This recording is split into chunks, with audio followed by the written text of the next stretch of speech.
is a child psychiatrist, and it is awesome to have her.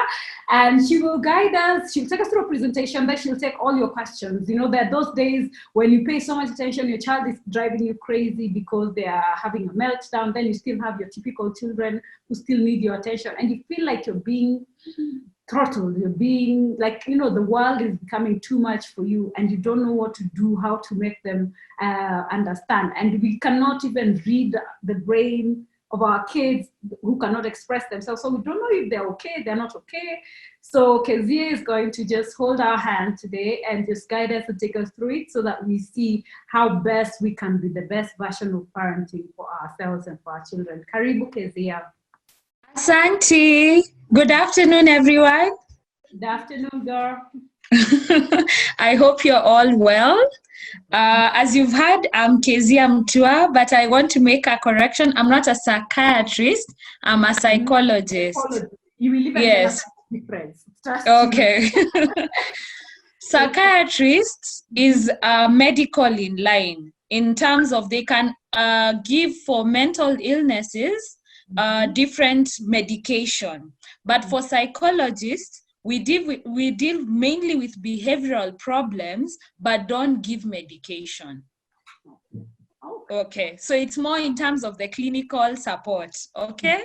All right, super. All right, awesome. So I'm happy to be here and I feel so honored to meet all of you. I'm seeing so many, Ruth, Catherine, thank you all for coming on board and the many others who are there. And today, as you've heard, would like to learn how to handle balance between typical children and special children. And that's why I've titled today's discussion as giving each child special attention. So I want us to interact. So I'll do it a bit differently. I won't talk throughout. There are points I will ask you for your feedback, and we'll start with the feedback as we start. So allow me to share my screen with you, okay? Sylvia? Yes? I'm not allowed to share the screen and you have unblocked me to share. Okay. Is it coming? All right. Sawa. There you go. Thank you. Okay. Are you able now? Just a minute. Can you see it? No, we cannot. Not yet? Not yet, yeah. Okay, just a minute.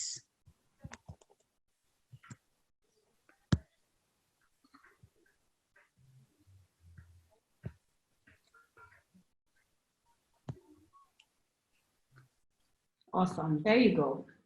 Awesome. Okay.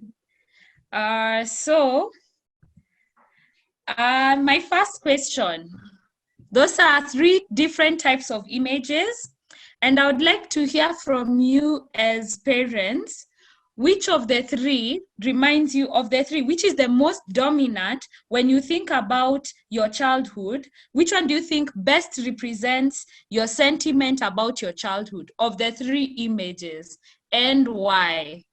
Have you understood the question? You pick an image and tell me why you think it best represents your childhood.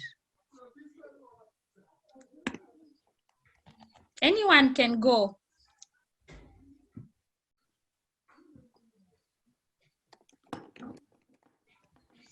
Anyone? Perpetual, always my number 1 default ahead. Christine. Okay. Hi. So Hi. it will be a mix of 1 and a mix of 3, like the one with the whole family. So it's like there are moments where you feel the 1 was a lot, and then there are moments, yes, there was the 2, but I think the 1 felt more when I was younger, but as I get older, I feel more of the 3. Okay. Thank you very much. Asante Paps. Christine, Bush. For me, I think it's mostly number 1. Why? I was a rebellious child. Okay, okay. Number one. Thank you, Christine.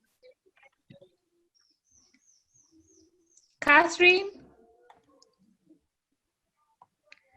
Unmute yourself, Catherine.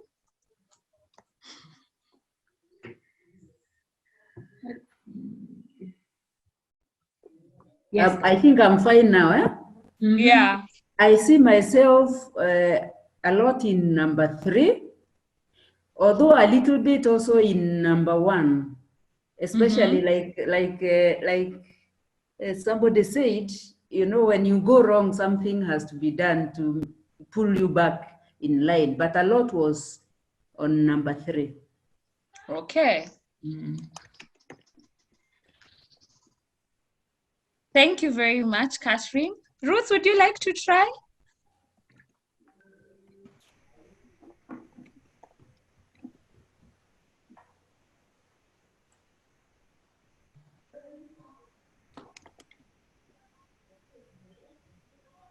Hello, Ruth? Yes. Please try. Now I can hear you. Okay. For me, it was number 1, a lot, and the elements of number 2 and 3. Okay. So number 1, a lot, but elements of 2 and 3. Okay. Anyone else would like to try? One more person?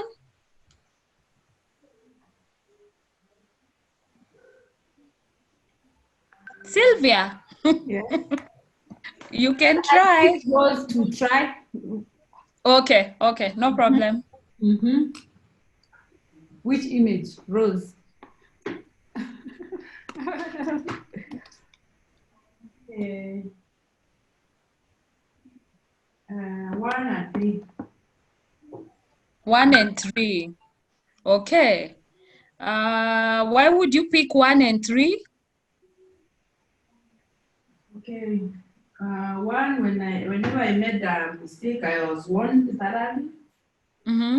3, my family used to bond a lot. Okay. So I agree with most of us. Growing up with the previous generations, we generally have image 1 and image 3 being the most dominant. You may not remember your parent playing with you or giving you special attention, which is what number 2 represents. But you remember the special attention you got when you did something wrong, or when your siblings did something wrong and you were responsible for them, and you remember family events. So today, we would like to cover the second image. A lot of times we see our parents, children see their parents based on what is dominantly done by the parent. So if you're always admonishing, they'll remember your relationship as a disciplinarian kind of relationship. If the only time they are together is with the family, they'll never learn to separate. This is time for me and mom. It's always just family time. So today we do want to focus on how do we make each child feel special, even in that family setup. Now, our dynamics are different because already we have a special child. And with the special child demanding more of our attention, it might be that the other siblings tend to feel neglected, or they feel the only time we get time with mom or get time with dad is when everything is okay with the special child. So we want to see, even before we move to the main presentation, what are some of the statements you remember your parents making for the other children? Let's say some of you have said you were the naughty children. What are some statements you received from your parents as a naughty child? Or just generally, the famous lines your parents made. Anyone, feel free to share. Some lines you remember, every time you hear that statement, you remember your mom or your dad or your guardian. Okay, I'll go first again. Thank you, Pops. Break things quite a lot. I don't know what used to happen. I just hold something. It just falls. I couldn't explain. So I remember I used to be told that my hands are slippery, so I couldn't hold things. So that's the statement I mostly remember. And even when now I hold something, unajiambia nitafanya nini sikaanguke, what can I do it doesn't fall? So that's the statement I mostly remember. Don't break it. So it was always, don't break it. Okay. I remember mine was being too playful. Yeah, I think I was too playful because every time we'd get beaten if you're found outside playing, as if it was a crime. Yeah. Okay. Catherine, I've seen your hand up. I remember we used to be warned before you do the wrong thing. Like if you are sent to the shop, you hear your mom or your dad telling you, yeah, go and stay there for long, you come and see. or maybe you broke something the previous day or some days ago, and then when you pick that cup again, you are told, vunja tena, So you are somehow made aware that those things might happen, so you be careful. Okay. Someone else? Yes? Yeah, for me, I remember whenever my mom wanted to correct me, she used to shout my name. She would start, Rose. So that is what I remember about her most. Anytime she raises her voice like that, I knew I was in for a good lecture or a beating. Okay. Anyone else would like to share? Miriam on the chat says, don't spoil things with the grandparents and being playful as well. She was very playful and an inquisitive child. Okay. So for me, I wasn't usually in the wrong, but I was the firstborn. And firstborn of very naughty siblings. So the famous statement was, where were you when this happened? Where were you? I'm like, surely, am I God to be omnipresent? And then the second one was, anytime I heard my mother say, my Bible tells me, I knew I was about to be guilt-tripped. My Bible tells me, train up a child in the way they should go. Hey, you just know whatever is coming next, prepare. You will cry, bring back up tears, because, you will be taken down a guilt road trip, down that lane. So as you can see, there are dominant statements that we still remember to date. And unfortunately for most of us, the statements seem to be negative. Hakuna mtu aliambiwa kitu positive. No one received positive affirmation. Anyone? This is Africa. Okay. So if no one did, we can move on. So as you've seen, a parent's or interaction with their children involves attention, discipline, and responsiveness. So mostly in our African traditional setting, we related with our parents only through discipline and responsiveness. They only reacted to us when something had happened. But in our society now, attention is really important. And attention is what we will call spending time together, whether at work or play. Like when you're doing a house chore together, that is giving attention to a child. When you're reading them a story from a storybook, or just telling them a story like we were told by our grandparents, that's giving a child attention. Discipline is when we are helping them differentiate between right and wrong. However, a lot of us just beat or do their discipline without helping them know why what we are doing is right or wrong. So I'll come back to that, just hold on to that thought.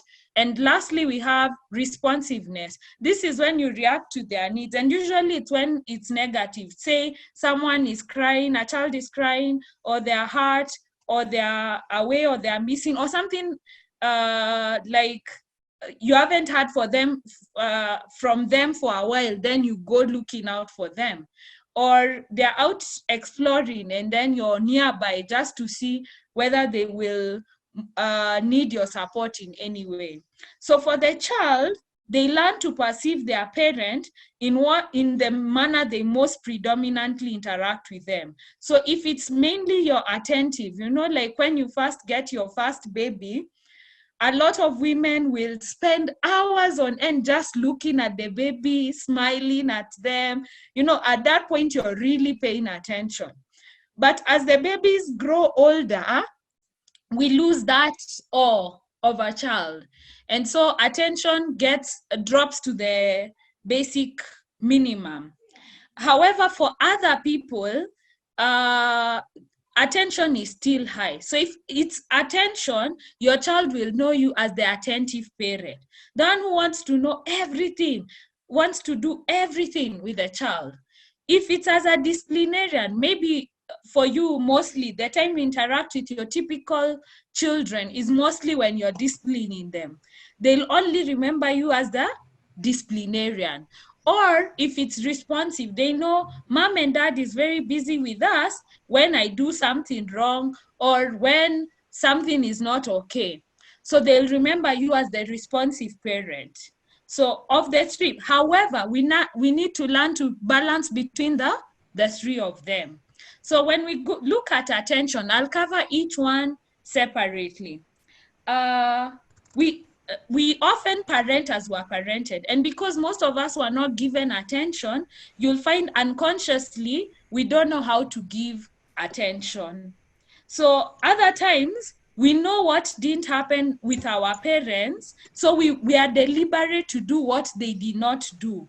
However, sometimes by doing what they did not do, we go overboard and then we end up missing out on the other things that they did that was also important. So the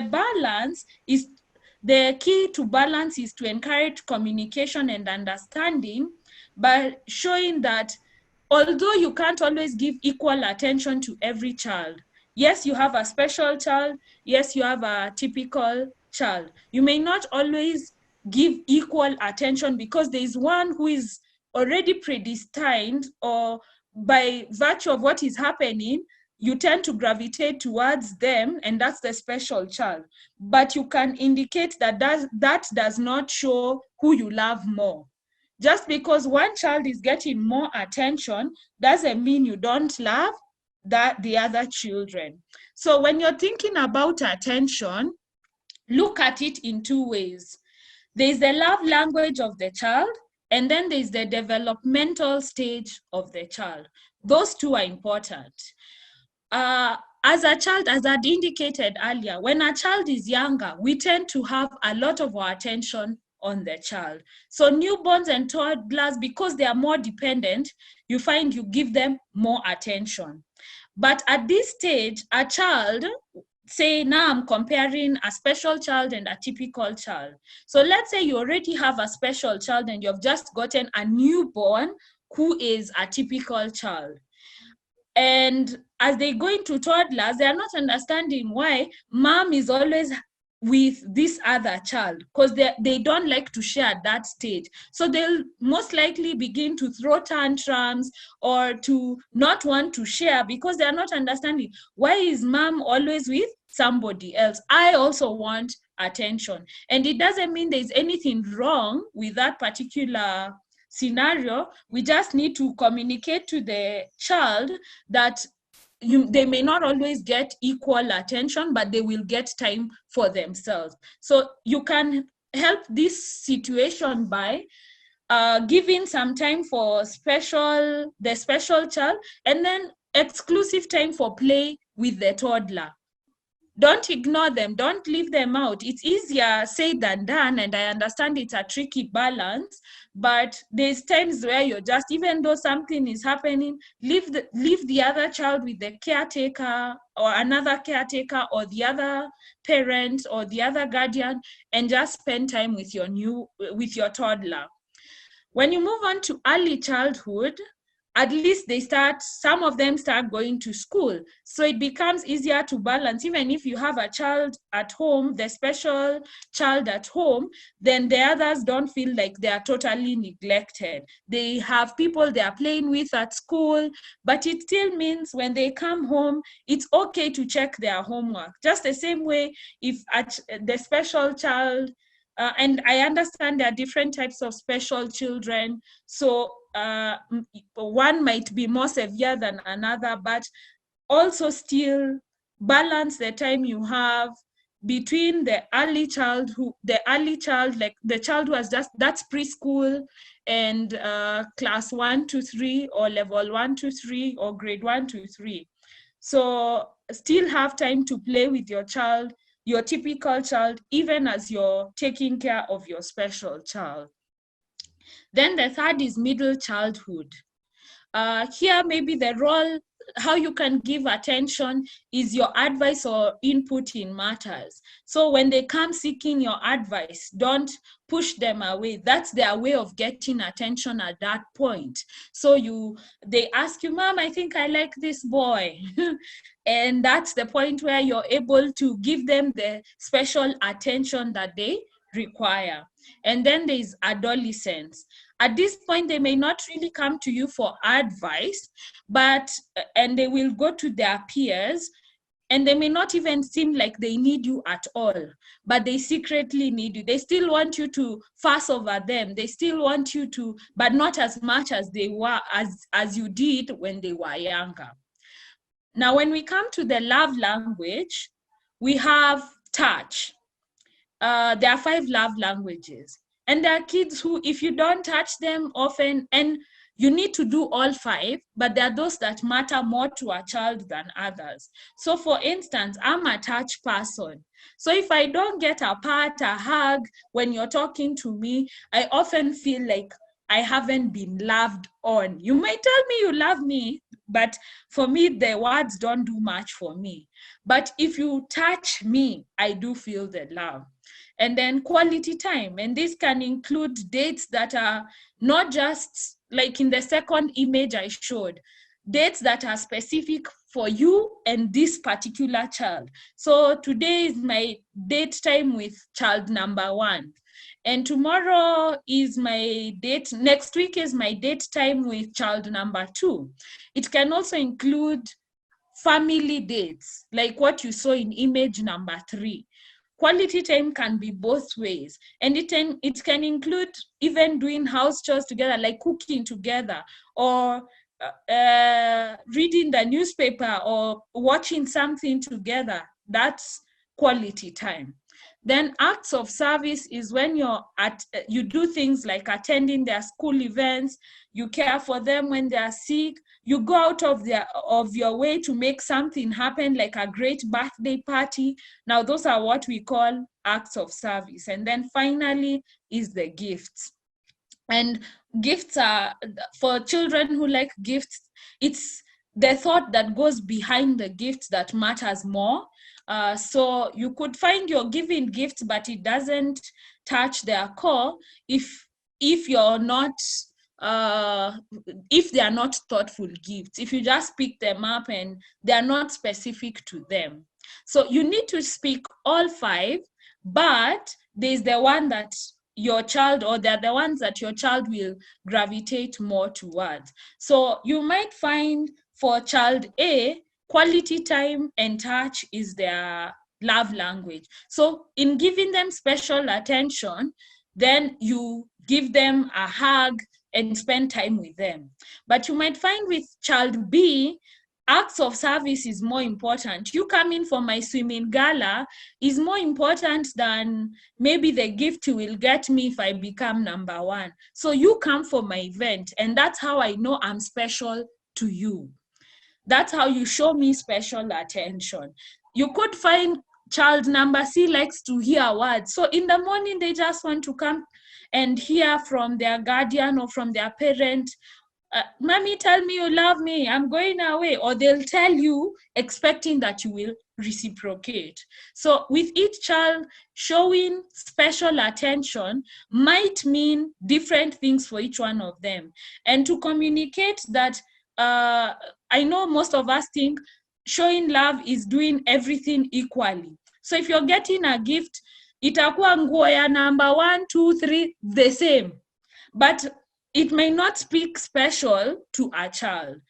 Maybe if you're saying you say love at the same time to all 3 of them. We tend to think about showing love as showing equality, but equality is not how we show special attention. It can look like different things for different children. So when it comes to balancing with your special child, sometimes you find that your special child appreciates touch. And you'll know, like when you touch them and they smile, or they're so giddy and giggly. But there are times they may not recognize maybe acts of service. They may not know that this is an act of service from mom. But balancing the two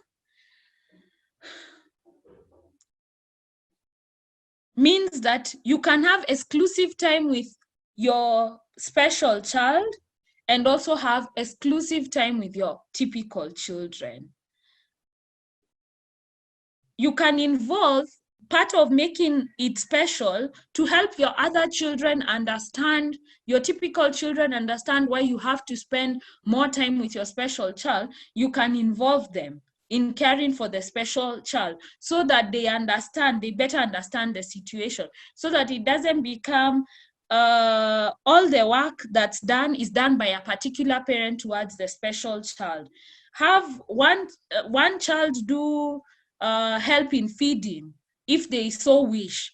Have another child help in cleaning up the child as you supervise, so that they also learn that it's not that this child is more favored or more loved, but mom or dad loves both of us, but they just need to give more time to this one because there are special needs involved.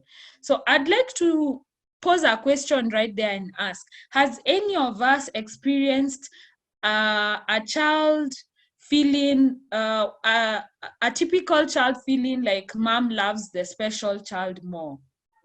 If so, please share. I'd just like to hear some of the stories and how you dealt with it.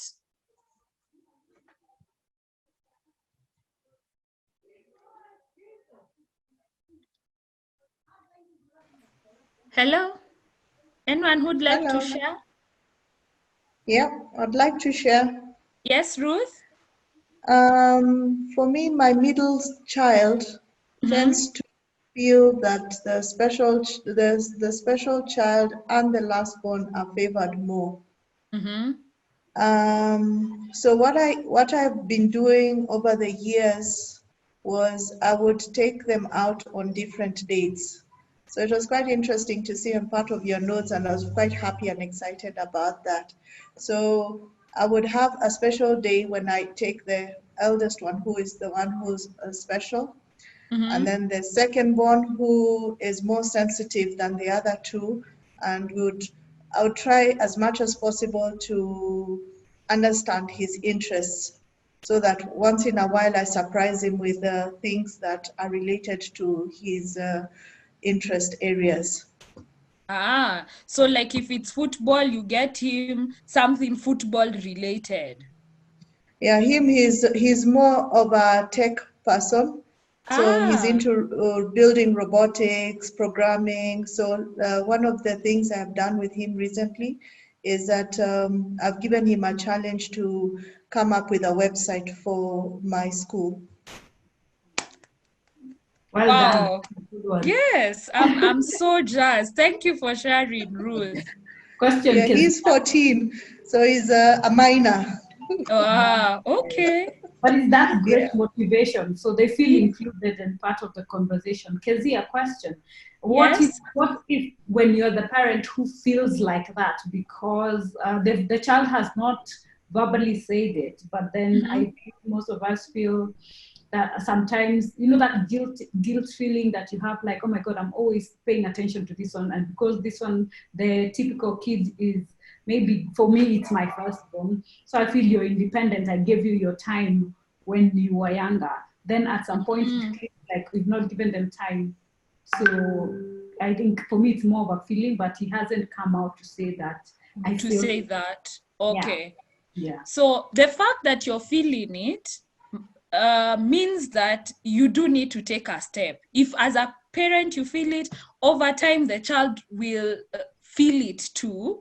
So if you've already felt it, then at least you're a step ahead of your child. You can start the special dates now, taking interest in their areas of interest, just like Ruth has mentioned now, so that in the future, just start in a small way. It could be 30 minutes, but it makes a world of difference for this particular child, rather than having an adult coming back to tell you, Mama, you always favored so and so over me, right? So I don't know if Sylvia, do you feel answered? Like, if you already have that feeling yourself as a parent, then God is sensitizing you towards doing something about it. Don't ignore it.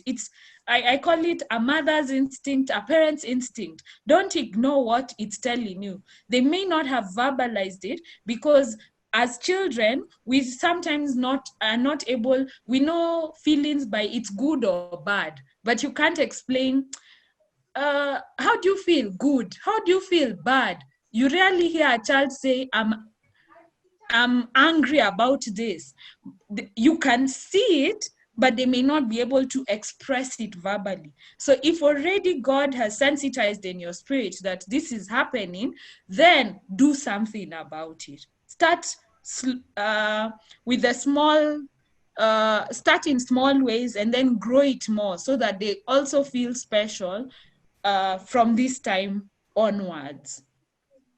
Teenagers are difficult. And that's why I covered adolescence. No, not difficult in that take, but in terms of you want to be there, you're there, but then you could be there and their interest is something that's not your interest. The way you're saying you'd be interested in what it is they're doing.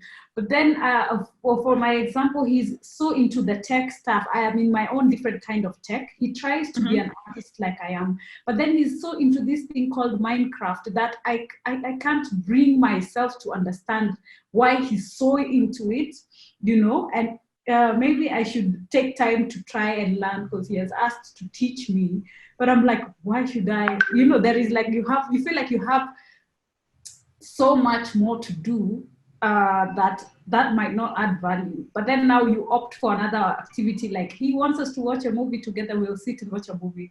But there is that communication and talking that feels that is not happening. Like we sat together for 1 hour, we spoke, yes, but not a lot because we are watching a movie. You get?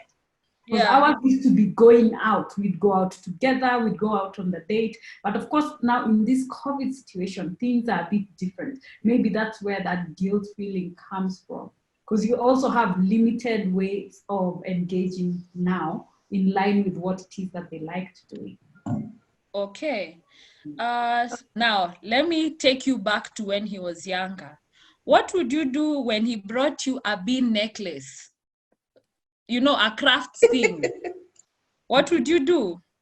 I was excited. I'd be like, oh, that was so good. And, like cheer him up and display it, close to all my special things, Yeah. Thank you. And even when it made no sense to anyone else, we'll come to your house and think, why is this sitting in a special wall? And it's not very pretty, right? Mm-hmm. The same patience you extend, and I think that's where a lot of us, which is why I tend to gravitate more towards teens. We lose our patience with teens, forgetting that they are still children. They might have a level of independence like adults, but at their core, they are still children, which is why he's seeking for you to engage in that Minecraft. Imagine that's now his new bean or his new painting that makes no sense, Sylvia. Mm-hmm. So when he comes to you, the same attention you gave him when it was, displayed, you may not understand it. It may not even make any sense, but you still need to engage with him. I had something to say. Mm-hmm. For me, I don't have typical kids. Both my kids are special needs. Mm-hmm. But I've also noticed what you guys are talking about in terms of I think I tend to gravitate more towards the younger one because she has more medical needs than the older one. Mm-hmm. And I'm thinking maybe I need to step back a bit and evaluate the situation, because as much as the older one doesn't understand what is going on, she might feel like she's being left out, because the way she treats her sister, it's like she doesn't have a disability, the older one. She thinks she doesn't have a disability, but they both do. So I have to treat the older one through their different love languages. And I love the fact that you've emphasized that it doesn't have to be an equal measure for both. I don't have to split myself 50-50. That's what my takeaway from you is, and I think I like that. Yes. And just to say that even if both of them are special, they still have feelings. They're still children at the end. Yeah, that was my comment. Christine, I agree with you totally. If we tend to think because they can't express, not all, depending, I don't know your particular situation, but you might find that those who can't express, you think they don't understand what's going on. But they can tell you're laughing and they are not part of the fun. They can tell when people are quarreling in their house. Just because they may not express like the other typical children doesn't mean that they don't feel the same emotions. They do. So I agree with you. If you notice, and and your take home is correct, it won't be 50-50, even with the special needs children. So what matters is that there's special time for each one. That's what I was saying. Go back to the second image, because that's the one we never really focus on, so that each child feels special, whether it's 10 minutes you've given them or 3 hours that you've given them. But the time you give them is so theirs that they do feel your love. That's what matters. Okay. Keziah, we have someone on the chat who said, do you mean having private time with the special child? What do we do involving the siblings in the life of the child? Stella, maybe you understood that question, no? Just repeat the last part. The last part, yeah, that was a bit unclear. What we do involving the sibling in the life of the child, yeah. So now my question is it atypical or special child? Stella, if you could clarify, so at least she answers you very precisely. Is she still with us? But just as you have understood it, just try and answer. Okay, so let me just read. Sorry, a minute. So if I was trying to get to, can you see the slide? Yeah. Okay, I was trying to see the question, to read the chat. Sorry, I can't read. Okay, so what we do involving the siblings in the life of the child. Okay, now I understand. So say, I don't know her particular case, because as I said, the severity of the special child might mean some processes cannot be done by everyone. They are more specialized, or they need experts. But say it's something like feeding, and in the feeding, an older child can help out with the feeding, or can help out with clothing them, like helping them pick an outfit for them and then come and bring it for you while you're bathing the special child. Just, it's small ways, but they are contributing. I don't know if Sylvia, I'm answering the question. I think that's how I understood it. So that's why I was like, if she had some other definition she wanted, but that's what I've understood.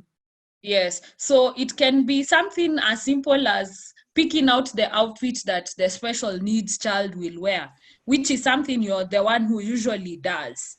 Or it can be something like, today you're going to help me blend the food for the special needs child. So what needs to go in there? Cut up half a beetroot, cut up half an apple, or including them in the family meal. Like if you bring you're feeding the special needs child on the family table and they're having something that has to do with an apple, then everyone is eating an apple together.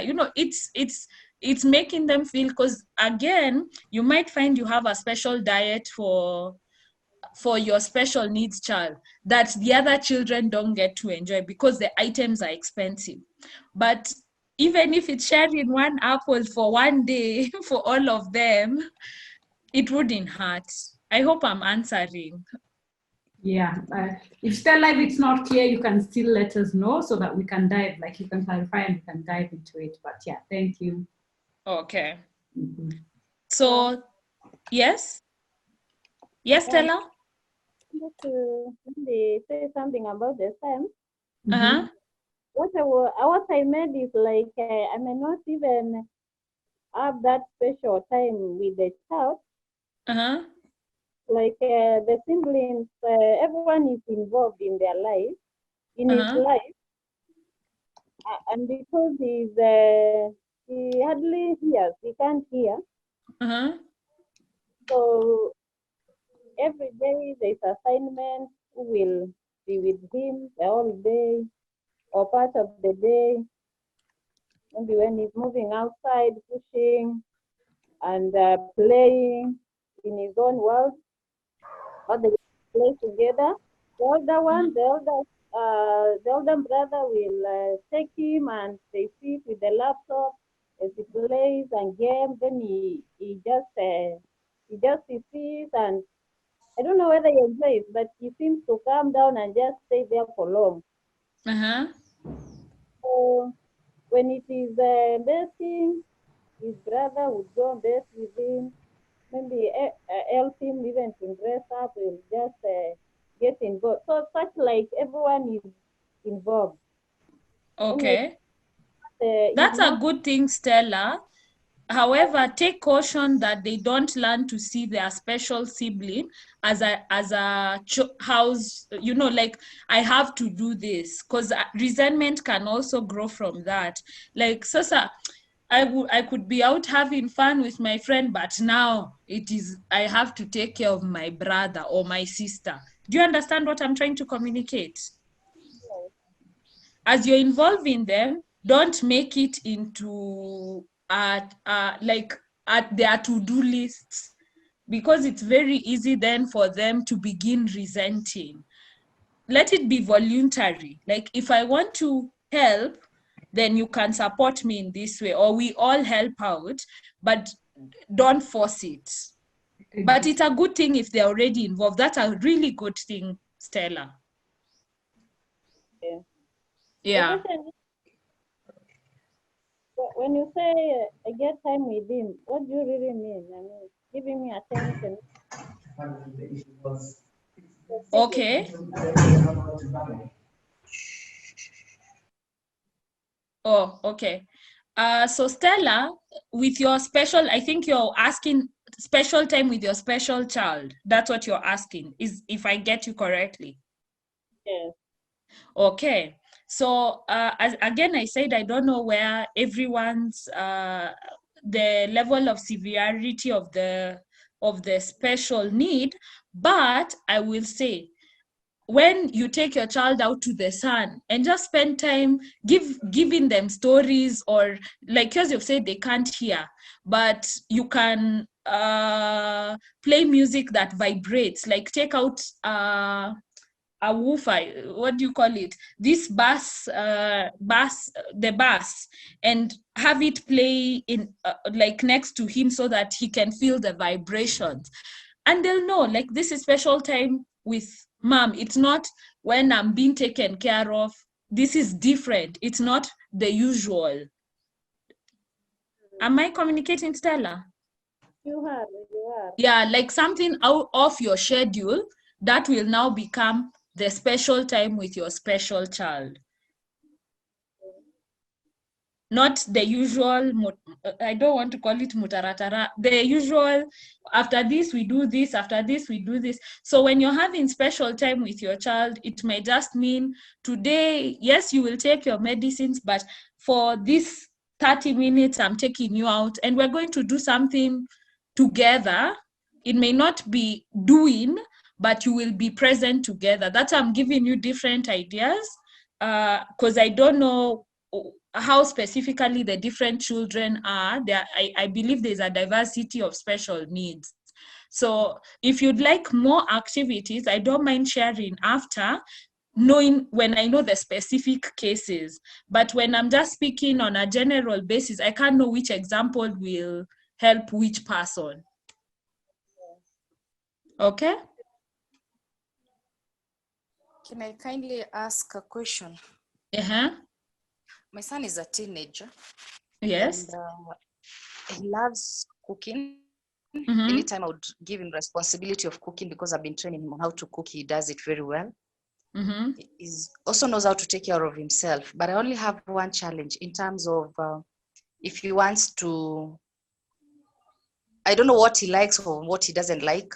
At times when you, like no, I'll give an example, particularly today. We went out to stretch and we decided to go and ride bicycles. Within 5 or 10 minutes, he's bored and he wants us to go back home. Mm-hmm. So at times I don't understand, to what extent do you force him to do something, or how can I be able to identify his areas of interest, especially now that they are not even going to be in school for a very long time. I would want to help him out in terms of what he can be doing as activities that are helpful to him. So are you talking about the typical child or the special child? Special. So yes. A teenager, special child. Okay.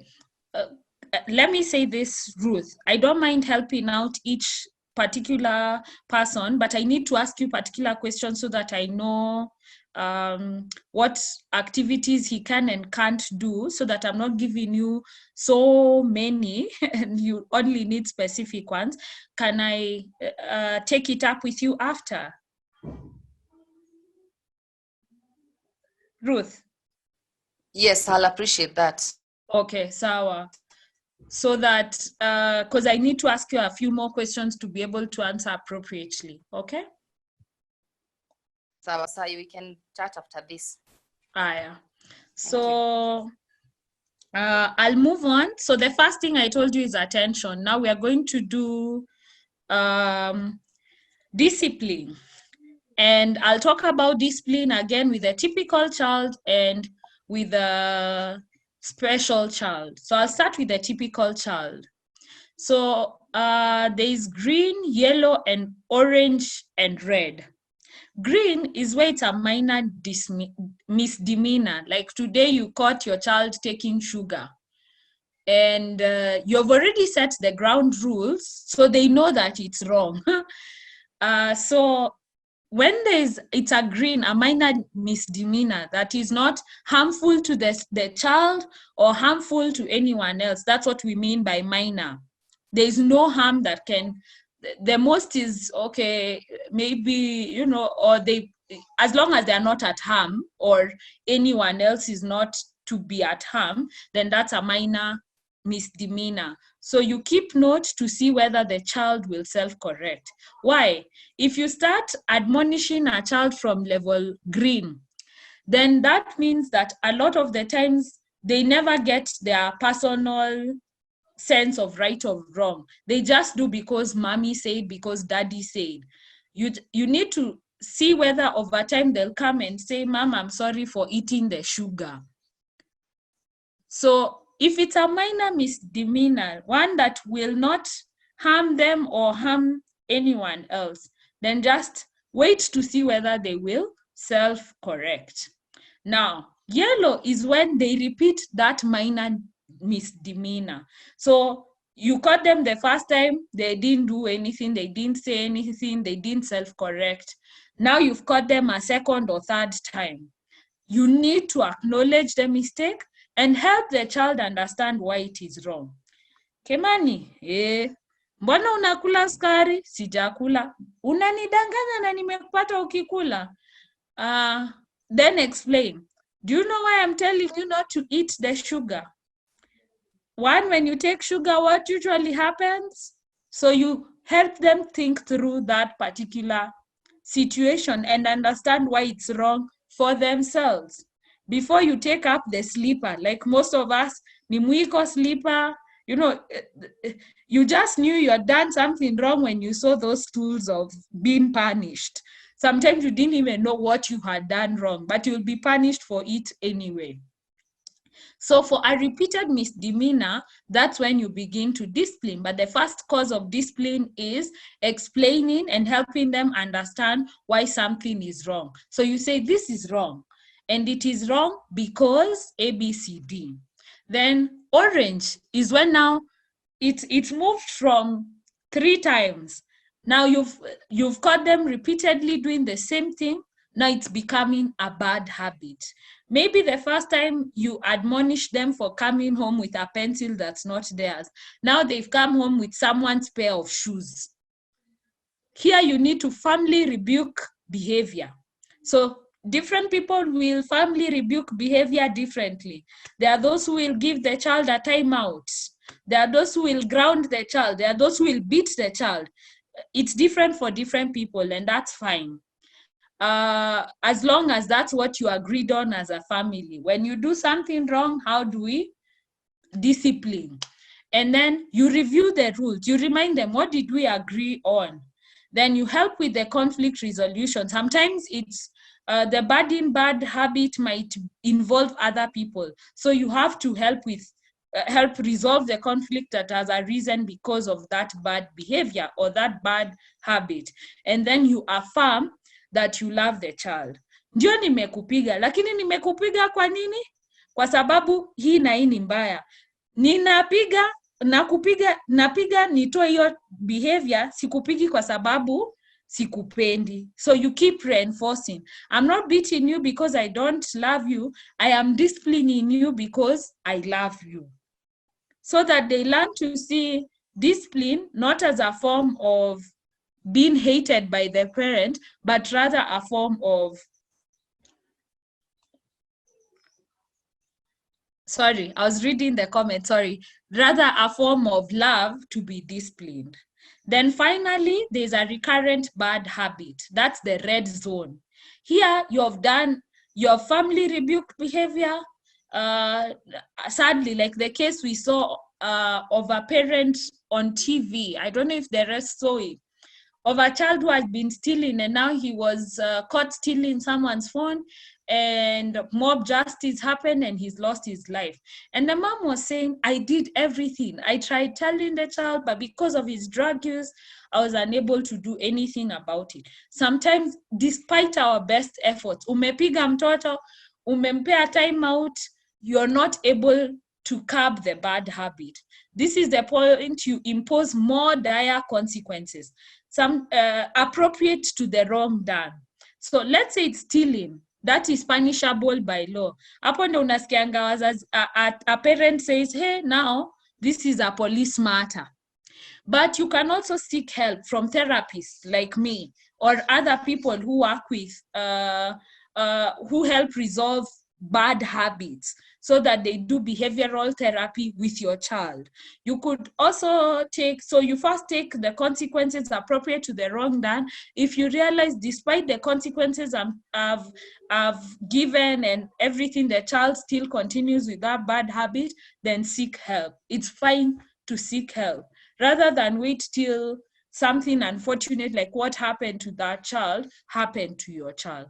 So right now I've covered discipline in regard to typical children. Now, discipline for special children is very different, and it's based on where they are at.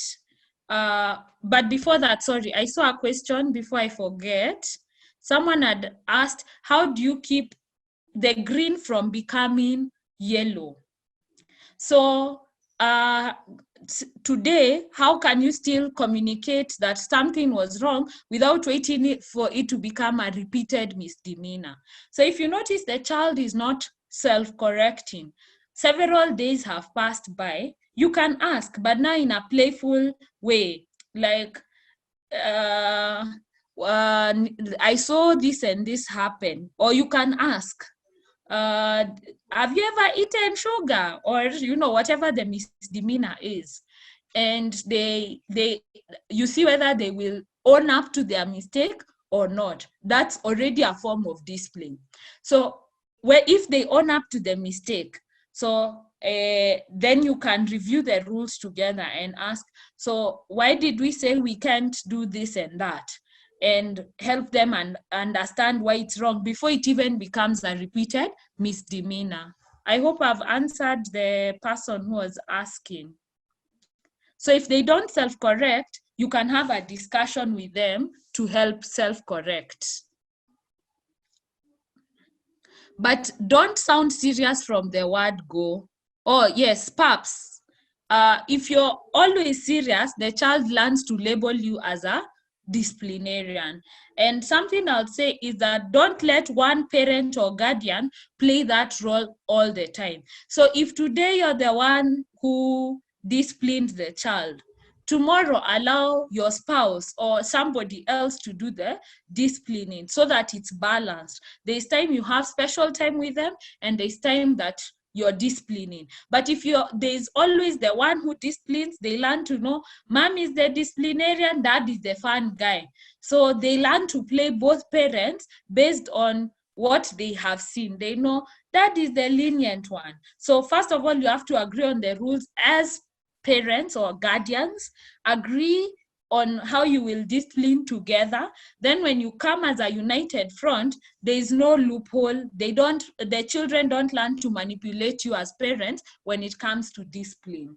So agree on the ground rules for acceptable behavior and agree on acceptable modes of discipline or methods of disciplining your child. I don't know if there's any other question. If not, I can move on to special child. Anyone with another question? Just a small one. With that, now our special children with ADHD, like an incident like yesterday, the way you're saying start small. He likes playing with water. We all know the weather is very bad at night. It's at already struggling with sleeping patterns. Then he goes to the sink, I hear, and I say, Bradley, do not open that tap. There is silence. Yes, ma'am. Then you say again, don't play with water, because you know. By the time it's 5 minutes later, he's soaking wet. So you're trying not to get to discipline yet, but you've done the process. Oh yeah, you will get sick. It is cold. By the time I sent the brother to check on him, he had played with water. You know the way your hand even starts turning color and stuff like that. And that's the point I said, I will pick whatever. I told the other brother, give me the cane. You understand what you've done? Yes, you're playing with water. I said, don't play with water. Come here. And it already goes up in arms, or don't beat me. And now you start feeling like, should I discipline, not discipline? I already said you're not listening, because it feels like it's becoming a habit of when you say don't do something, then that's exactly what they're going to do. Or you say, please don't, and then they do it to provoke your reaction or something like that. Okay, so I hear you. But one thing that you've said is you said don't, but not why. Now, the reason why sometimes kids will keep pushing boundaries is they've not understood. They know, okay, mom doesn't like it when I do A, B, C, D, but they don't understand the reasoning behind why they shouldn't do it. So in this case, I said, you will get sick, it is cold, stop playing with water, yeah? And then they will still come and apologize, and it stops feeling like you're being apologetic, because they'll be very apologetic. You know, the special kids are it comes out sincerely, but as a grown-up, it feels disrespectful. At the same time, you're trying to be understanding of their challenges. So there is that tag within yourself to understand the situation, and also just be firm so that now they learn to listen. Okay. Now, if you continually see you've communicated why you've beaten and it's still recurring, Sylvia, maybe try replace the habit. So if every time he touches water, if you seek to understand why does he like is it soothing for him? Because there might be another, because for ADHD, you might find the running water has a soothing effect on him. So he understands that it is wrong and he will get sick, but maybe he's addressing a feeling that he doesn't know how to express it to you at the moment that this is happening. So if you realize, ask him, why do you play with the water? Like, have a conversation with him. If you get that it's simply because he just wants to irritate, because that's also a truth that sometimes children will do things just to irritate or to get on our nerves, then that one, you then move, it's now become a bad habit. So you family rebuke, review the rules. You affirm that you love the child, but you will not entertain that. And once they know that is not going to be entertained by both sets, all the disciplinarians in the house, because sometimes even our nannies are disciplinarians. As long as none of you is the loophole, so that mommy says, but daddy, it's okay, or nanny says, but mommy is okay, as long as you're all speaking on a united front and it has been repeated and now it's becoming a bad habit, maintain your ground. And for that reason, if he like plays with water, what is a consequence that, say he also likes swimming. Now you punish him with something related to the water. So if it's water, you're touching water is directly proportional to you not swimming this week. I hope I'm communicating. Sylvia? Sylvia? Yes, you are communicating, yes. Yes. However, if you find that there is a reason why the person is maintaining, like let's say it's the soothing, they may not tell you in those words, but they're like, when I touch the water, I'm not sure what age the child is, but if they can communicate and say, maybe when I touch the water, it's so peaceful, or there are words that they are using to describe how it makes them feel, then maybe you need to replace, like, what other thing makes you peaceful? We do this. Every time you feel like playing with the water, go and do this instead. So maybe it might mean getting them something to press. With different kids, it's different things. So you replace the habit. So I don't know for your child particularly what will work, but just have the conversation with them about it, about why they keep on playing with water, despite knowing that they will get sick. So I hope that helps, Sylvia. Yeah, I will try, because communication, now you've introduced a different fact. They're partially verbal, so that makes life harder when they have to express the why they're doing it. But yeah, I think we'll try and circumnavigate and figure out a solution. Or observe him when he's doing it. If he cannot express it, you've told him, just go and quietly, when he doesn't know, watch when he's doing it, what expressions he has, or like observe. It might give you better insight if he can't express it himself. Okay. Yeah. Thank you. Anyone else with a question before we move? Okay. So I was covering discipline with special needs children. So with special needs, it really depends. As we've said, first of all, there's a challenge that some of them are not expressive. So unless you've come to learn this cry means this or this, they can't express in words. Let me use it that way. They might be expressing in other ways, but not using words.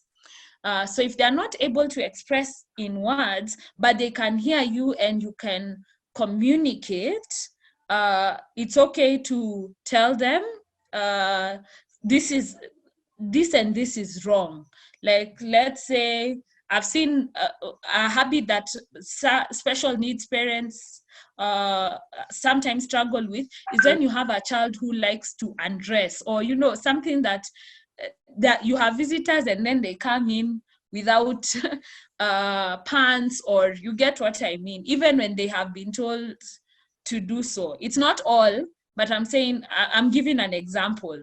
So say you've communicated, this is not appropriate because nakedness in our society, you've tried to communicate in every way that you know how to do, but the child is still persisting in a particular behavior. Now, for special needs, because they are so different, the discipline also works differently. If they are not able to express themselves, is it then okay to impose consequences? Yes, you should impose consequences that they understand. So, but it can't be in regard to their care. It can't be neglect as a form of discipline. So maybe for them, it's someone has done, like, I'm trying to look for, can someone give me an example? Something that they deal with constantly, so that I use that as an example for the rest. Okay, so Joy, thank you. Drop things, yes. Yes. So your son likes to drop things and then laugh. And you've tried to communicate, this is not okay. So are they breakables? Let me understand. Joy, are they breakables? Sorry, no, they're not breakables. He will probably just take anything, whether it's a toy or a water bottle, and just throw and just laugh. Okay. So if that's the case, Joy, what you do is, you have told him stop dropping, right? Right. Our consequence is having him not have the things at all to drop. So for now, I've picked it up. I told you not to drop it, drop it again, take it away completely. And you're like, until you accept not to drop is when you will get it back. Now that's directly relational with the thing that you're dealing with. So you take it away, you won't have anything to drop. So you withhold it until a time when he comes and says, I will not drop, or shows an appropriate amount of time as agreed upon. So I hope that answers. I'm trying to give different examples because there are different categories. Anyone else with another example? That might be a bit of a challenge, because remember, we're in the house, so they're pretty much like everything loose in the house. You know, there are cushions for the seat, and he will look out for anything. He probably would run to the bedroom and get something. And I mean, it's not a kind of like the whole day, but once in a while he'll do it, and he knows it's not right. So probably taking that thing away hasn't managed to work. Well, discipline. Well, being a Kenyan, a mom, I've done with my moiko, and as soon as I take the moiko, he will apologize and say sorry. But still do it another time. But still do it another time, yes. Okay. Maybe he does it for that. Okay. Another reason, maybe I should mention this, that a lot of times the children act out because they are not getting attention, what we did first. So if they don't get attention, because most of us only give attention or tend to give attention when a child is being negative, they will turn to negative things to get our attention. So it could be every time he notices you've watched TV for 3 hours and not talked to me, that's the time the things start dropping. So you could look at the situation, look at the environment, the time when he starts dropping things. Have you gone for a certain amount of time without engaging him? If that's because he knows this is one thing, when I do, mom reacts this way. So maybe Joy, for that particular situation, check whether you've gone for a certain amount of time without giving him attention. All right, thank you. Yeah, so you'll find some discipline and attention go hand in hand. If I'm not getting attention the right way, I will get it the wrong way. That is why you'll have children who never throw tantrums and others who always throw tantrums. Why? Because the only time I get attention is when I throw a a tantrum. So when you're looking at discipline, look at it based on attention first. And I like to tell parents, before you pick the whatever form of discipline you have I been giving attention when they've not done anything? Like, just, this is our time. What do you want us to talk about? What do you want us to do? Let's do it together. If you don't do a lot of that, you'll see the indiscipline levels go higher, because now they're looking for your attention whichever way possible. So I hope that answers. Is there a question I haven't answered? Yes, I have a question. Yes. My son, usually when he's angry, he will do all those things that you don't want him to do. Like, if I usually tell him he likes going out even at night, and I discourage that. So when he's angry, he just get out and go out. He will beat himself up, and I've told him that is bad. So how do I help him manage his anger? Because when he's angry, it's even when he does even those other things that you told him not to do. But when he's not angry, he's very calm, he's very okay.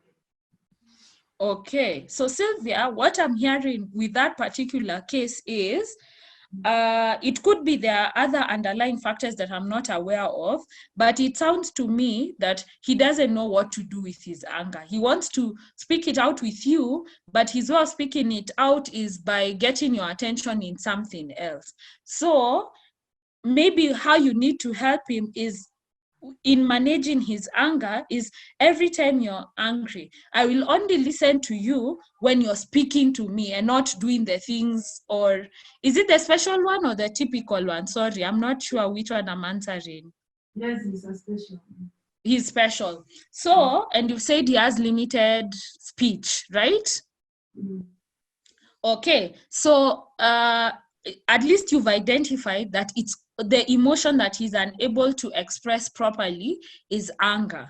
So every time he's angry, there are two things. It could be that that's what that is what has been modeled to him.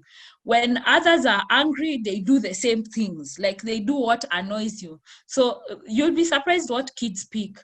If he notices that when you are annoyed, or when your spouse is annoyed, or another child is annoyed, that's the time you say the things that are unmentionables in your house, this child will also model the same way. So first, check whether it's a behavior being modeled in your home.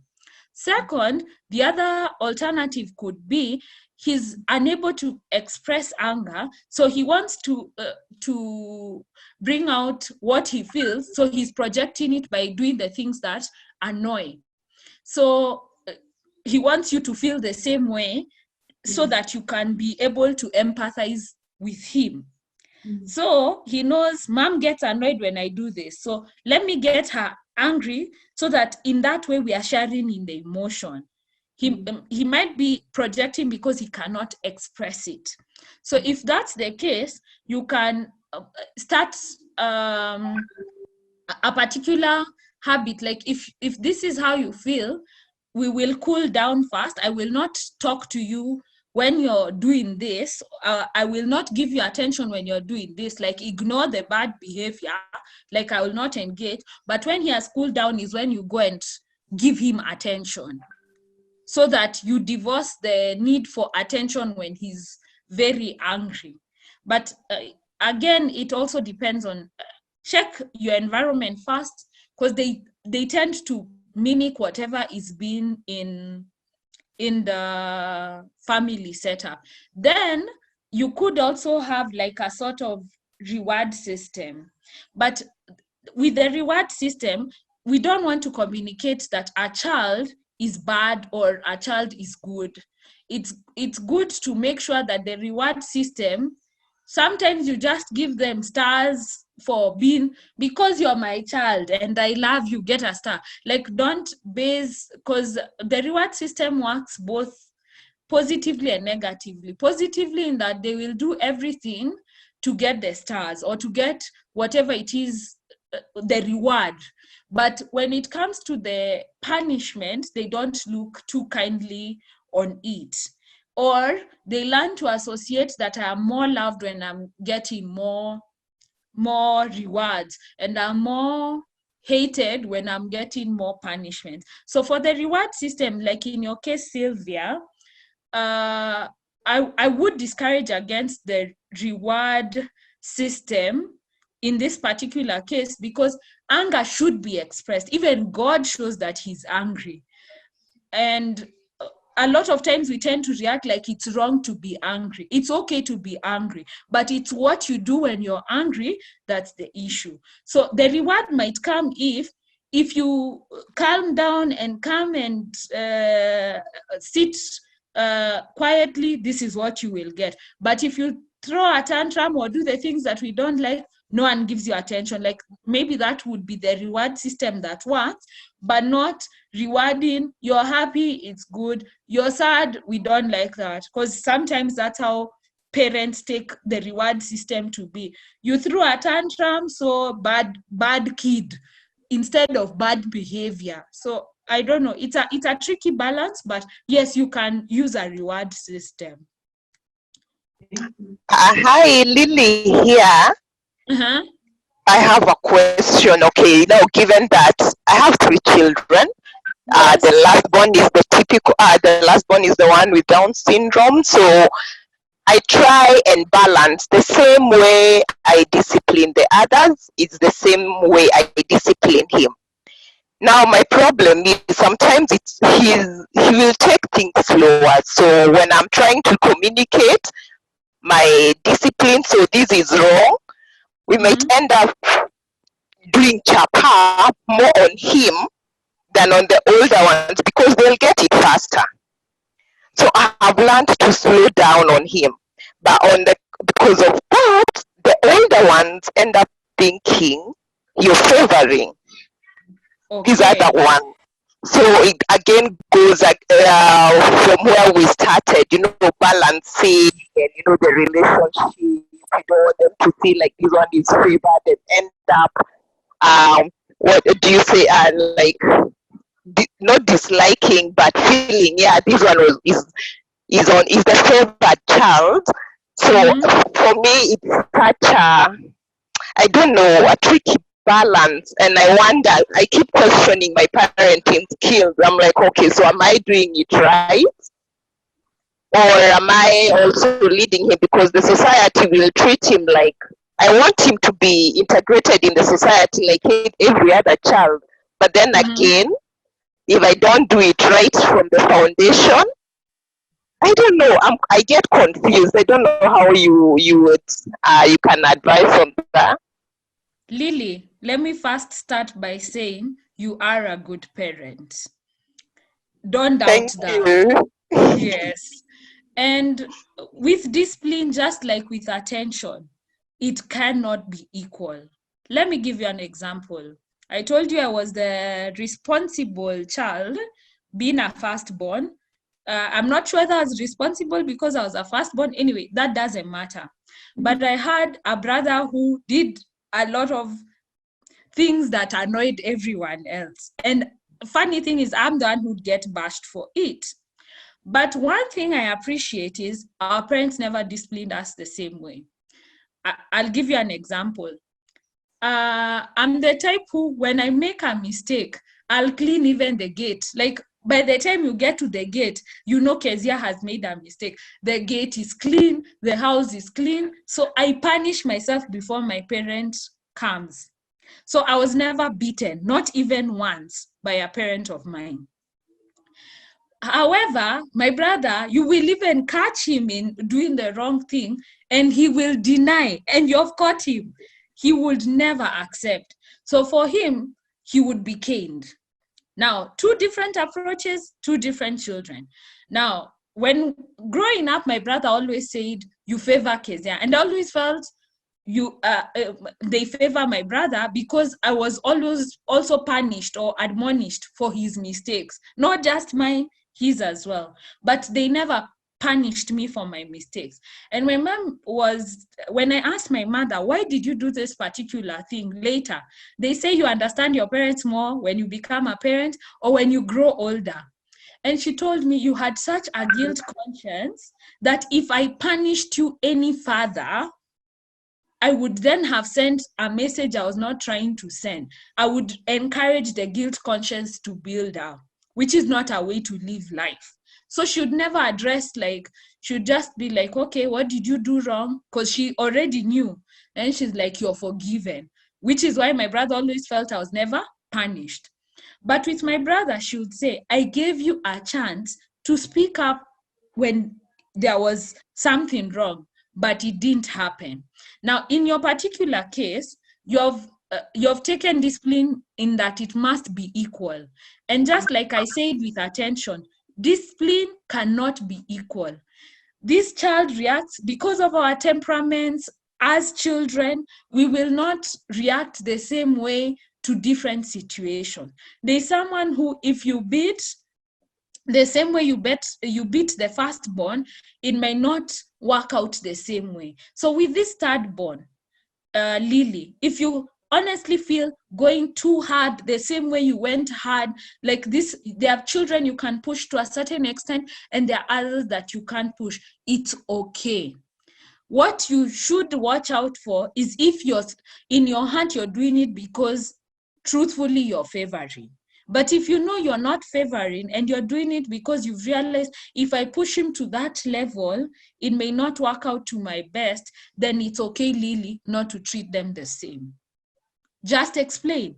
Tell the older siblings, for you, if I push you to this level, I know you can do better. I know this and that can happen. But for this particular child, when I do that with him, I will break him.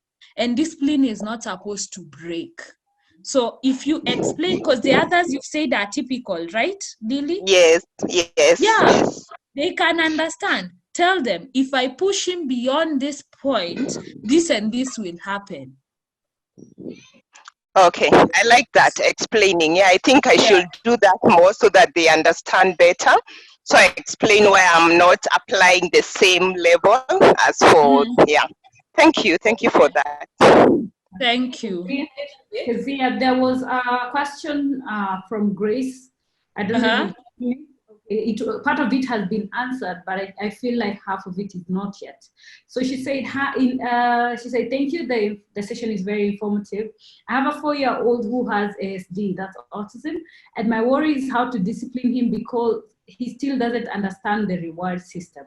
I feel he does ignore us and wants to do what he wants. Another issue is that I'm trying to introduce to him the idea that there will be another baby in the family soon, but he doesn't want and only wants it to be the two of us. How do I go about this so that he does not regress when the baby is here? And she says she's trying to avoid so hard to cane him. Okay. Can I just interject a little bit on that one? Yes. Yeah, then Keziah will answer. So coming from the ASD perspective, for Grace, I would recommend that she just does stick to the reward chart. But apart from the reward chart, I would urge Grace to try and talk about behavior in a very friendly way, away from the behavior. For example, if it is something about a child doing something that is not right, a social story, introduce a social story that would show your son that this is not the right behavior. So I would address the behavior from a futuristic point of view. So you give the child incidences, situations, there are videos that you can put for your child that they get to see, oh, so if this behavior happens, this is what this person feels, this is what happened, and this is the danger of it. Because I heard about someone saying their child who walks out at night or who does what, if you introduce to them and show them the danger in some things, even before the behavior, then they will get to understand. So I would say just keep at it. It takes a while before a reward system and a reward chart comes into play, but just try and introduce it slowly. And then as I said earlier, the cause and effect, it has to be consistent and it has to be timely. So if this is the behavior, so you discuss it well in advance, even as Keziah said, this is the behavior. If this happens, this is what will follow. So if you keep trying to make the cause and effect consistent, then you'll find the child will be able to link it after a while. It doesn't come immediately, but after a while. But I wouldn't pull away discipline even for the special needs kids. especially for children in the autism spectrum, they will take it. For me, I am very keen with children on the autism spectrum because they will take it as a routine. They will know, if I do this, this is what will come. If I do this, my mom should not bring any issues. So if they take it as a routine, and then now you introduce, when they get a little bit older, let's say right now he's 4, when he gets like 6, that's when you start introducing something, they will fight you completely. So I would say when they're younger, and I'm happy that he's 4 years, just introduce it as a way of life. If this happened, this is the cause and effect. So he doesn't take like nothing happens and that's a routine. Thank you, Paps. Grace, I like that. Let me first say that what Paps has said is true. Keep with the reward system. They learn to make the connection. And even if he was a typical child, even with typical children, they still ignore and do what they want to do. So the key is not to back down, as Paps is saying. Keep on, like, remain consistent. If he continues with his ways, every time institute the consequence, and he learn to make it work. But the idea of another baby coming into the family soon, as I said, what is the developmental stage? Toddler, right? The first stage that we talked about, infancy. And because of that, they really don't want to share. Even if the child did not have ASD and was a typical child, it's hard enough to introduce a new baby. So because it's a reality now, and it's not something, from my understanding is that the baby is coming soon, the other baby is coming soon, then you just have to communicate to him that part of loving is sharing. And there's a part I'm covering slightly ahead on sibling rivalry, and I'll still cover a bit more of this there, but this was already a setup for sibling rivalry. It starts even with something as simple as another baby came into the picture, and now I don't think I will get the same level of attention I used to get. So communicate, even though there is a baby coming, I will still love you, my baby boy. I will still do special things with you. Communicate that the baby will take time, yes, but doesn't mean that I won't have special moments with you. So keep communicating with the child. It may not be easy. Some still fight. You might find even when the baby comes, they go and pinch the baby or do some funny behaviors. Address it as it comes, because I don't know how he will particularly react to the child. But the key is not to back down. Keep on. When you're introducing something, don't let go. Sometimes we feel, oh yeah, I don't know, what is that feeling? Oh no, let me stop a bit. The moment you stop, you go back to square zero. So just keep on. Be consistent, and hopefully it will help you. I don't know if you feel answered, Grace. Thank you. I feel answered. Thank you. Okay. Then there's someone else who had said something, but I seem to have missed it. In case I don't answer your question at the end, please let me know. Or Sylvia, you can remind me. Okay? So right now, we have like 2 more slides. So allow me to continue, and then we can have the remaining questions at once. So responsiveness is our, as the word suggests, our response or our reaction when a child has a need or an interest. Now, this is the part where Sylvia was indicating. So Sylvia, you might be giving him attention by watching a movie with him, but you're not responsive to his interest in Minecraft. Okay. Yeah, so there's attention, there's discipline, and there's responsiveness. Now, the problem is, for most of us as parents, responsiveness only occurs in negative situations. So, but when you only respond to negative situation, you're communicating to the child that they will only get a response for negative action. So you're setting yourself up for failure. If you will only react when they do something negative, then it now becomes more like a discipline case. Good responsiveness is, I have come and shared an interest with you. I have come and shared a need with you. Sometimes it's not even shared need, spoken needs.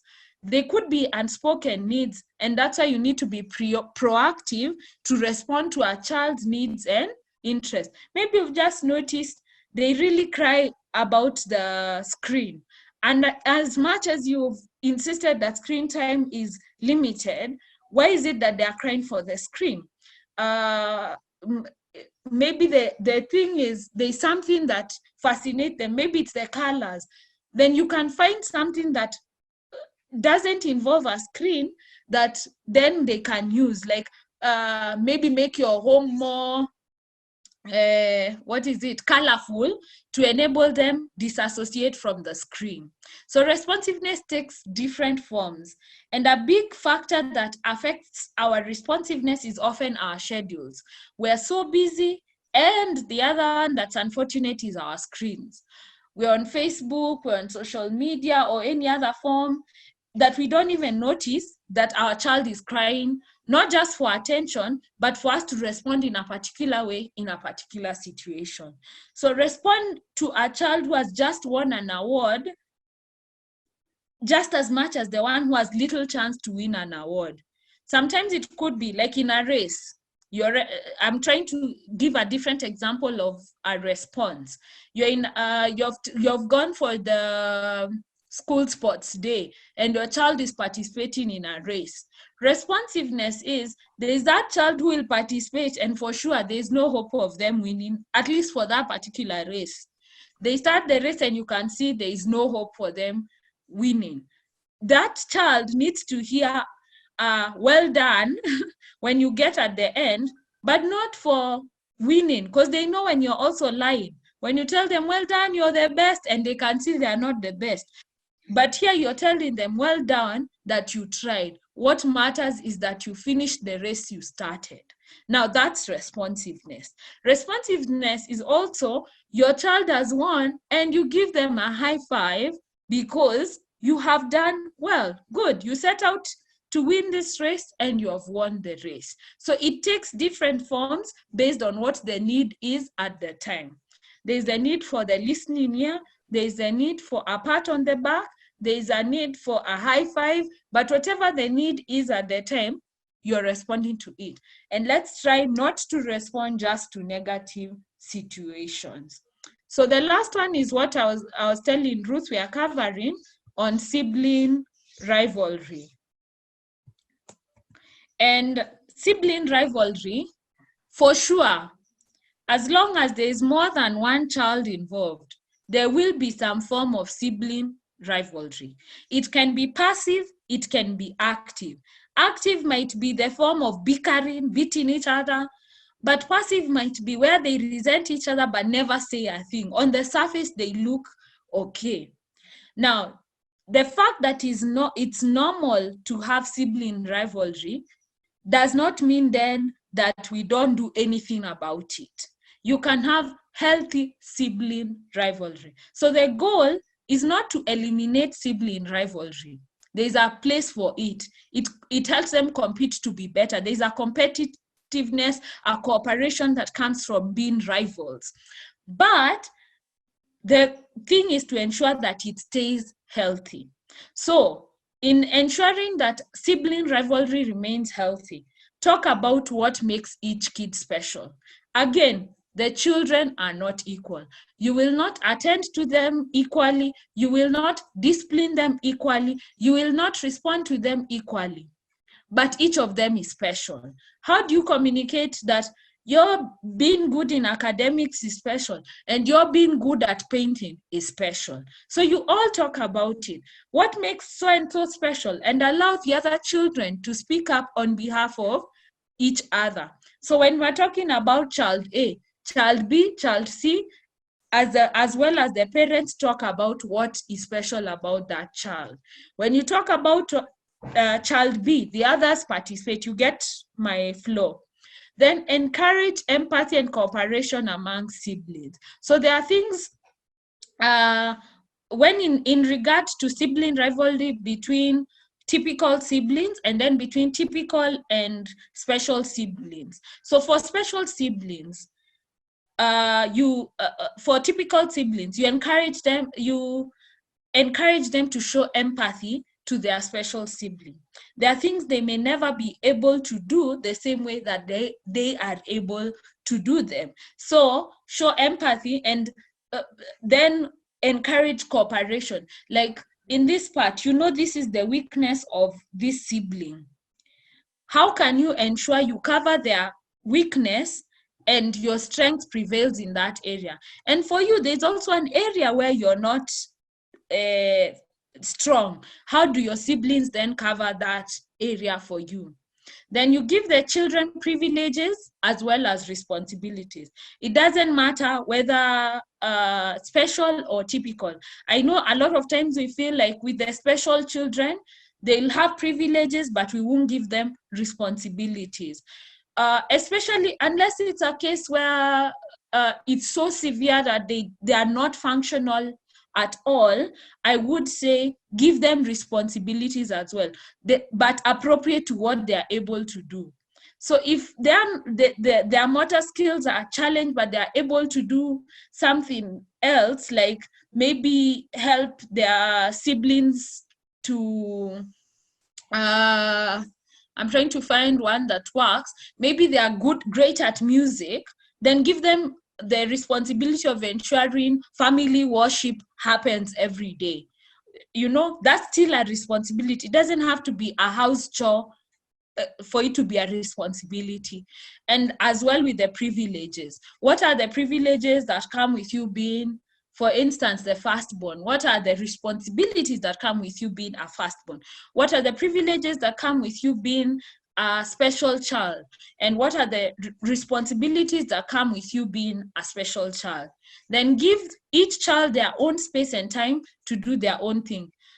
As much as we were raised to do most of the things together as a family growing up, and we tend to replicate that on our own, sometimes it's suffocating.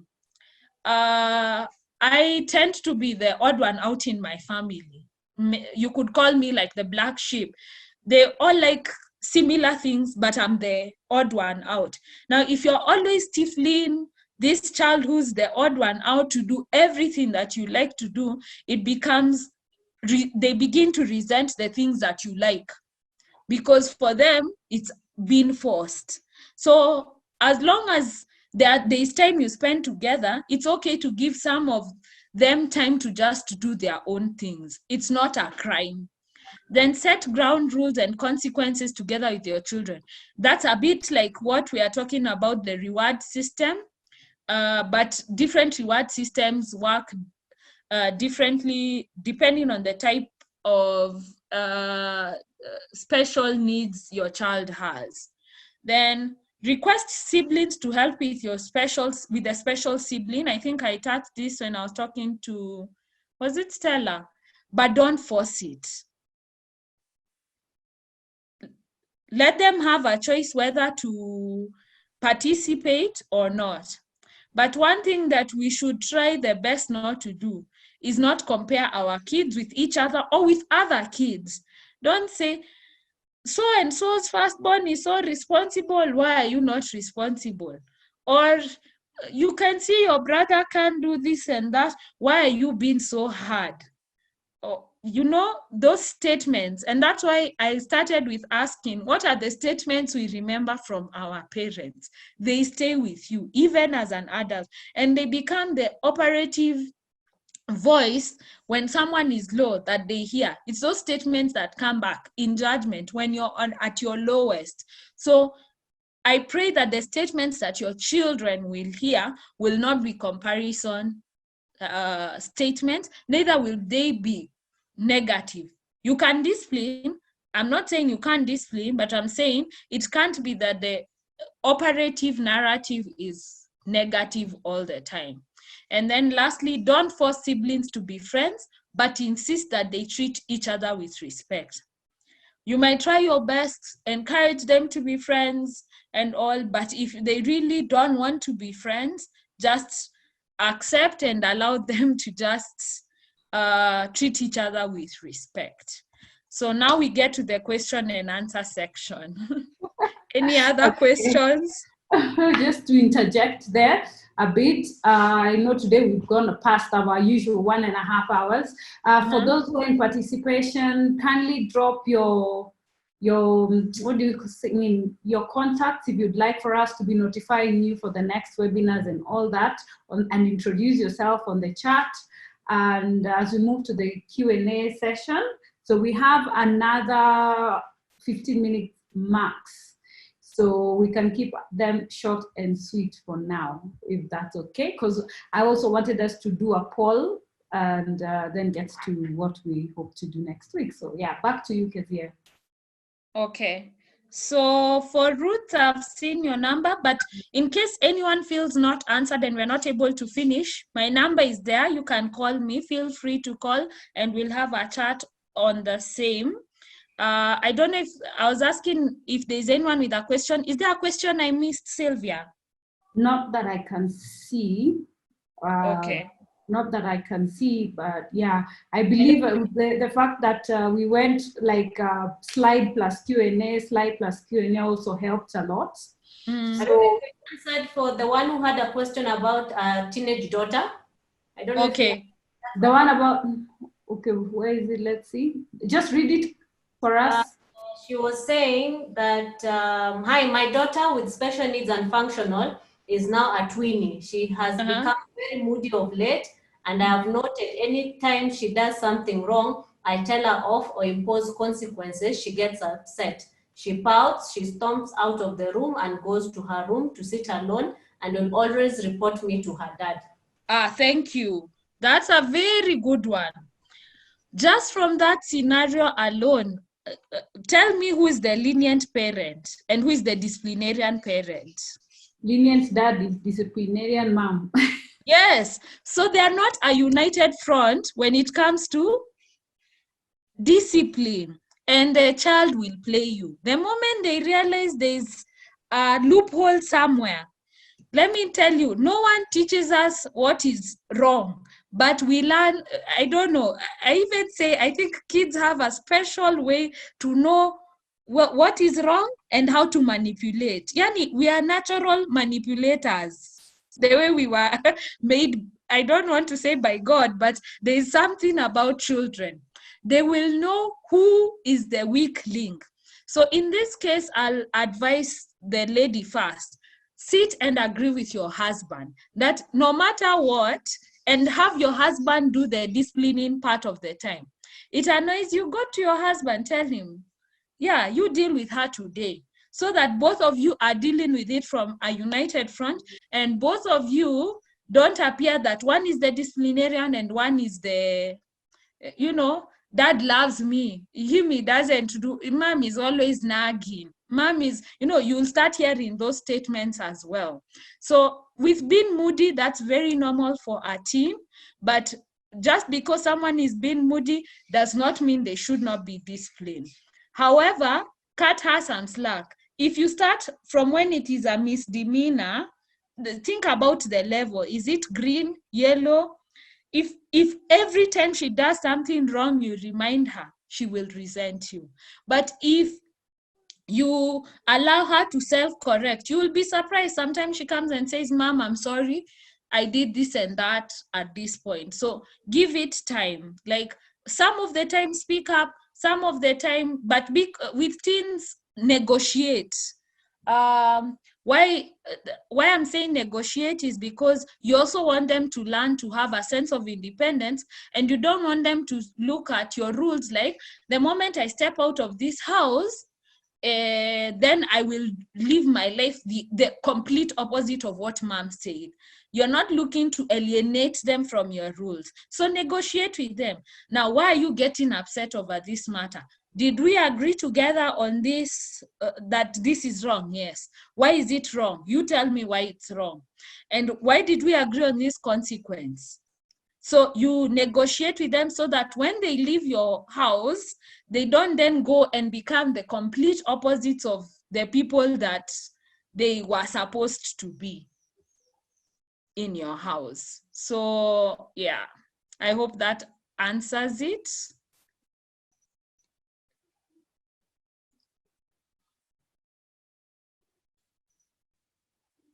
Is there anyone else?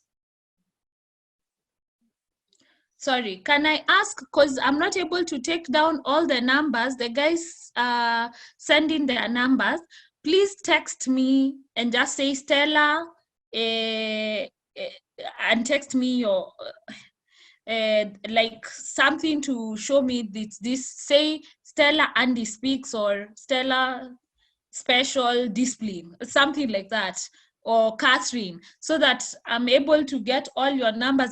But the problem with Zoom is the moment we log off, I lose all the numbers and I'm not able to answer and keep the numbers. So Liz, Stella, Catherine, please just text me kindly, I request. Then I'll be sure not to lose your numbers, please. Or Sylvia, you can help me with a list afterwards. Sorry, Hello? I forgot. I hadn't unmuted myself. I was saying Keziah's number is on the screen. You can take it and then you'll reach out. But then Keziah, also we will be able to correspond with you because we have the numbers also. Our chat and everything is saved, so we will be able to communicate with you who requires your support. Okay. Now, if there is no other question, I would like for us to also now have a small conversation and take a small poll. It will only take 1 minute. I want you guys to help us help you. This is the first time I'll be doing a poll, so I hope it responds and is nice to me. So, because I wanted to, there is, I don't know if it's coming on your side. There is a poll there. Are you guys able to see it, or is it only me who is seeing it? We can't see it. You can't see it. I'm trying to get it to come on the screen. I'm trying to get it to come onto the screen, but I can see it on my side. But it, let me see. Anyone who can guide us on how to do the poll? But generally, what I had asked, maybe now you could just respond on the chat. Remember last time we had the speech therapy session, and then due to the downtimes and whatnot, it did not record, so we lost that. Question is, one, would you like for us to repeat and then we had so many people not able to join because we had upgraded our platform. So if you'd like for us to repeat that session, kindly just say yes, kindly repeat the speech therapy session on that side. And then when it comes to our other Hangouts, we have a long schedule, but we want to know what is priority to you right now that we start with. So would you like us to talk about education? Would you like us to do a part 2 on cerebral palsy occupational therapy that we had promised earlier? Would you like for us to bring on board a developmental pediatrician to answer those questions about milestones and stuff?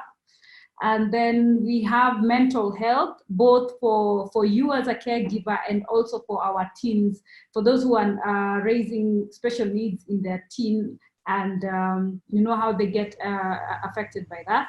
Then we have play therapy, nutrition, menstrual hygiene and sexuality, IT and cyber security, now that we're using a lot of IT to teach our children and stuff like that. Then there is self-esteem in neurodiversity, and then convulsions and epilepsy in our special needs children. So whichever speaks to you, I was so hoping that this would just come on board so that it would be easier for you to just click and it comes on board and you can vote. So I don't know why it's not coming on, but let's see. Maybe at some point it will. It has refused. But yeah, those are the questions that we were asking. So just comment on the side, and then we will also do the same poll on our Facebook page, so that way you'll be able to vote. Now that here it's refused, I'll do my tutorials to see how to launch the poll. Next week, according to your answers, we shall announce what we'll do, if we'll move to the next conversation, or if we will repeat the speech therapy, maybe bring Dr. Irongo and another person to do speech therapy. And then on Wednesday, this week is Menstrual Hygiene Month, and we shall be having a tweet chat to at least communicate and talk about menstrual hygiene, access of the same, inclusion of the same, in the space of disability. So please, if you follow us on Twitter, that is at AndySpeaks4. On Instagram, you always get to know what is going on and participate in the voicing of our needs as carers and parents of special needs children. So be sure to follow us, and all our recordings go live on our YouTube channel, and we will still post it on the different platforms. So be sure to follow us so that you're not left behind. And also, I would like to say a very, very big thank you to you, Keziah, for being with us. I had only borrowed 1.5 hours of your time, and I can see we are shy 3 minutes to a full 2-hour session, meaning that this was something that was really, really needed by the parents. And we like it when it's very conversational. Then that way it gives us, because remember, even in the diversity that we have here, we all face different things. It could be talking of the same topic, but it is different for a parent who's raising an ASD child, DS, and CP. We all face differences. So thank you very much, and for your patience and for being calm. We shall share her contacts, and also the ones who have asked questions, we will forward the same to her. Okay, we've been requested to repeat the speech therapy, so we shall be doing that. We will bring speech therapy again next week, so that at least we don't lose the traction. And at least, as you can see, we are now on a platform that will not cut us out. That means we'll be able to have longer conversations. And as always, it's awesome, awesome, awesome hanging out with you. Enjoy the weekend now that it's a long one. And always don't forget yourself. That's always what I say.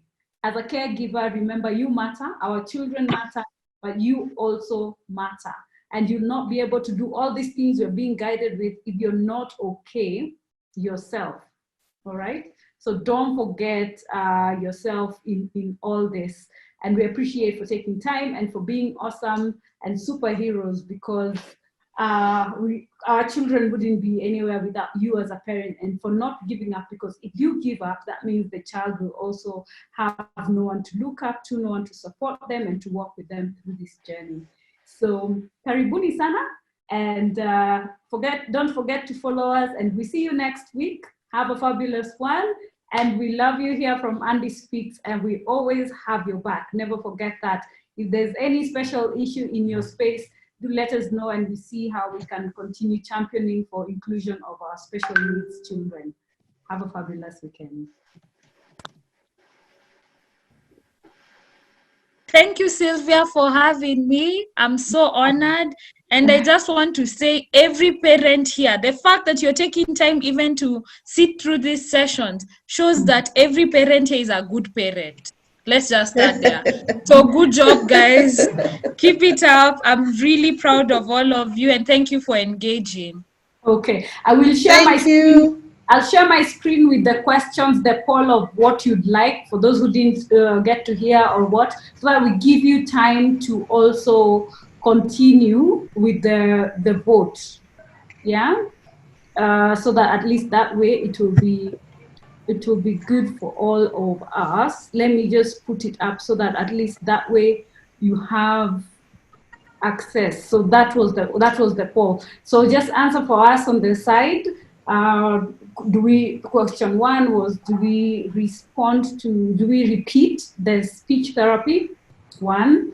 And then what other topics? So we have given you 10 options of 10, so that at least we can know the priority. The more votes we get, the more priority it is to you as a caregiver.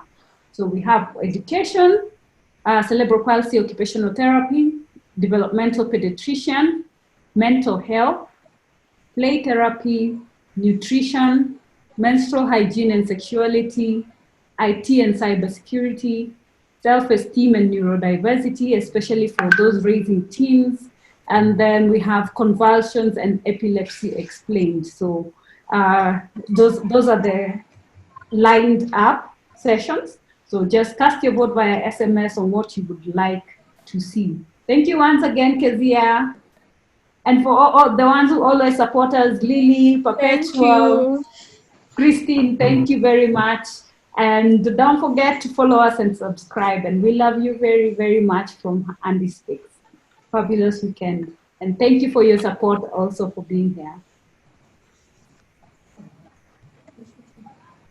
Bye. Bye. Bye, guys. Bye. Bye. Thanks so much. Okay, my dear. Okay, bye. Bye-bye.